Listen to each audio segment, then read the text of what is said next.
ওমরে ফারুকের ইন্তেকালের ঘটনাটা বলেই আমরা মোনাজাতের দিকে যাব। শুনবেন? শুনতে চান? উনি স্বপ্নে দেখলেন একটা লাল মোরগ ওনাকে 3টা ঠোকর মেরেছে। কয়টা?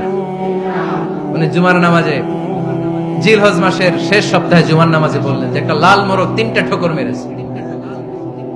মুগীরা ইবনে শুবা রাদিয়াল্লাহু তাআলা আনহুর দাস আবু লুলু আল মাজুসি, এই লোকটা খঞ্জর বানাতে পারত। মুগীরা রাদিয়াল্লাহু তাআলা আনহুর দাস। মুগীরা প্রতিদিন 4 দিরহাম করে চার্জ করত, যেহেতু দাস। সে এসে বিচার দিল, আমিরুল মুমিনিন, মুগীরা আমার থেকে বেশি টাকা চায়, জুলুম করে। ওমরে ফারুক বললেন, তাই? তুমি কি কাজ জানো? বলে, আমি খঞ্জর বানাতে জানি। বাড়ি কই? পারস্য।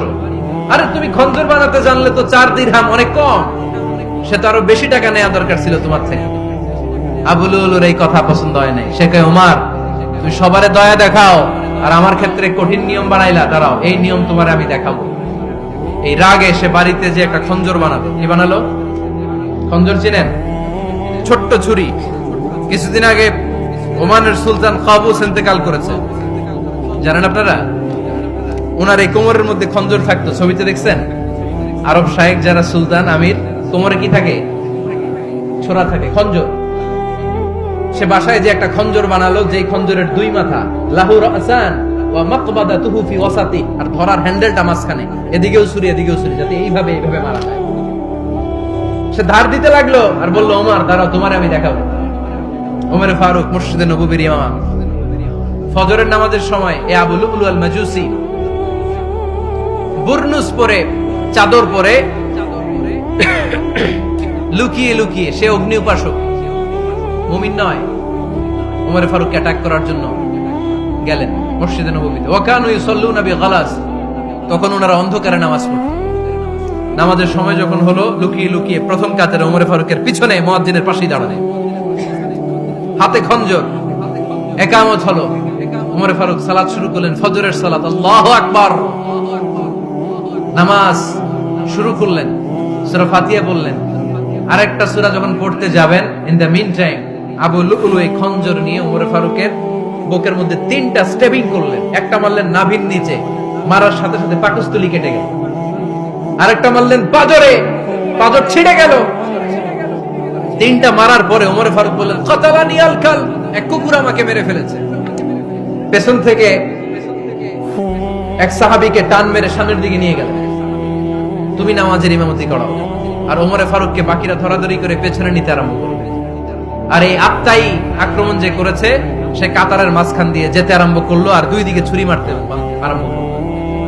13 জন সাহাবীর গায়ে ছুরি মেরেছে, 7 জন সাহাবা স্পট ডেথ, জায়গায় মৃত্যু।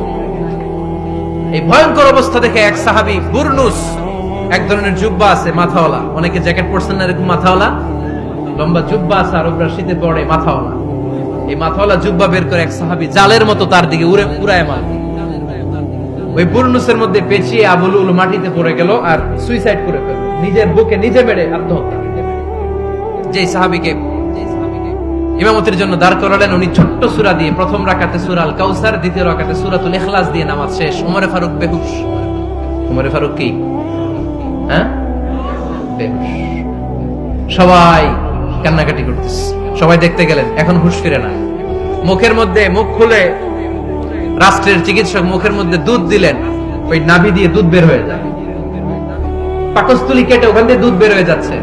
তারা বললো, ওনারে বাঁচানো সম্ভব না, দেখেন হুঁশ ফিরে কিনা। হুঁশ ফিরলে ওনার পরে কে আমির হবে, উনি যেন প্যানেল ঠিক করে দিয়ে যায়। সবাই তাকিয়েছে ওমর ফারুকের চোখের দিকে। আল্লাহর মেহেরবানিতে ঘন্টা খানিক পরে উনি চোখ খুললেন। চোখ খোলার পরেই বলেন নাই, ও মা, আমি মরে যাই। চোখ খোলার পরে উনি বলেন নাই, কে মারলো আমারে। চোখ খোলার পরে উনি বলেন নাই, আমার পরে নেতা কে হবে। চোখ খোলার পরে সর্বপ্রথম কথাটি ছিল, আসল্লান নাস, আমার নেতৃত্বে যে ফজরের নামাজটা শুরু হয়েছিল, এটাকে ঠিক মতো তোরা পড়েছিলি? আমার নেতৃত্বে যে ফজরের জামাত শুরু হয়েছিল, সেটা ঠিকঠাক মতো সমাপ্ত হয়েছিল কিনা আগে বল। আসল্লান নাস, নামাজটা হয়েছে কিনা বল। সুবহানাল্লাহ কইতে পারলেন না?